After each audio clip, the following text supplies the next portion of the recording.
Hello everyone, आज हम BSc second year math paper second जो कि हमारा मेजर माइनर इलेक्टिव तीनों के लिए होता है, इसका यूनिट थर्ड का चैप्टर 8 देख रहे हैं, जिसका बहुत ही इंपॉर्टेंट क्वेश्चन है जो कई बार आपके एग्जाम में पूछा गया है।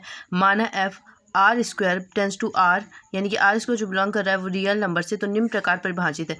यहाँ पर f of x y equal to x y cube upon x square plus y power 6 x y tends to 0 और 0 में x और y दोनों क्या है 0। तब हमें ज्ञात करना है limit x y tends to 0 f of x Y.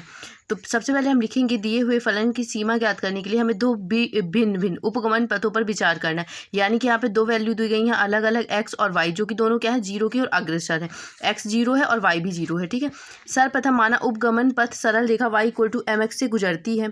ठीक है, तो मूल बिंदु से मतलब ये गुजर रही है। तब हम मान लेंगे तब f of x y equal to क्या है हमारे पास, f of x y equal to x y cube upon x square plus y power 6 में अगर हम y equal to m x रख दें, रखने पर y इक्वल टू क्या रखना है हमें एम एक्स रखना है।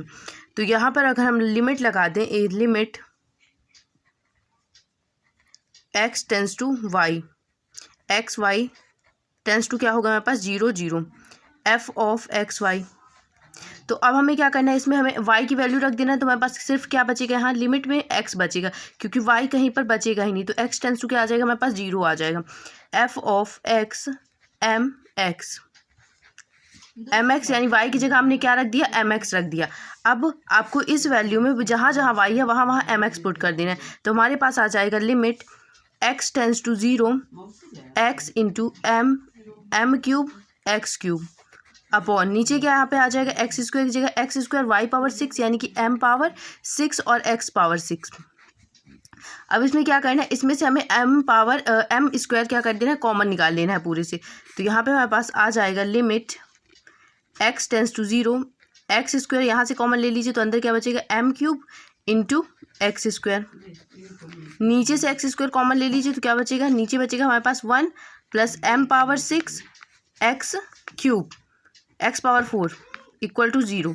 एक्स स्क्वायर से एक्स स्क्वायर कैंसिल हो जाएगा और सब जगह पर अगर हम 0 रख दें इसकी वैल्यू तो यहाँ पे 0 का मल्टीप्लाई होगा तो 0 आ जाएगा। 1 प्लस 0 इक्वल टू क्या आ जाएगा 0,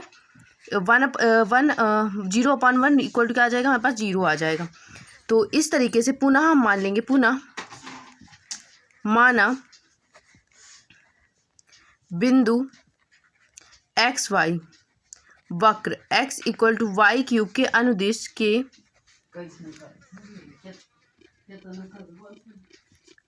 अनुदिश क्या हो जाएगा हमारे पास, पुनः माना एक्स वाई वक्र x equal to y cube के अनुदिश है। ठीक है, और कहाँ होगा 0 की ओर अग्रसर होगा। ये हमें क्वेश्चन में ही गिवन है किसकी ओर अग्रसर होगा, 0 की ओर अग्रसर है।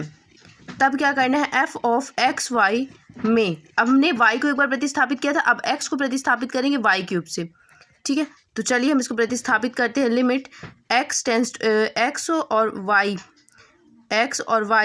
Tense to 0 f of x comma y equal to limit, यहाँ पे हम किसकी लिमिट रखेंगे, सिर्फ y की लिमिट रखेंगे क्योंकि हमारे पास ये बचेगा सिर्फ y के फॉर्म में।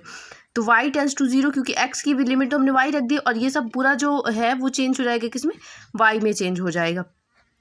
तो y क्यूब और y।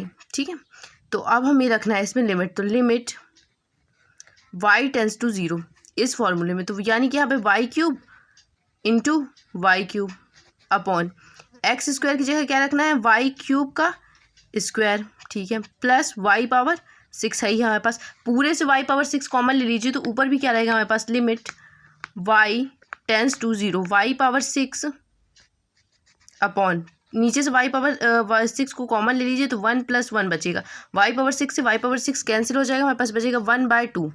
अतः दो भिन्न भिन्न उपगमन की हमें क्या हो रही है, भिन्न भिन्न सीमाएं प्राप्त हो रही हैं, भिन्न भिन्न है। अतः आप लिखेंगे लिमिट, हमारे पास लिमिट क्या मिली थी x और y tends to 0 x y cube upon यहाँ पे क्या आएगा, यहाँ पे हमारे पास आएगा x square plus y power 6 का अस्तित्व नहीं है। अगर सेम वैल्यू आती तो इसका अस्तित्व होता, लेकिन सेम वैल्यू नहीं है इसलिए इसका अस्तित्व नहीं है।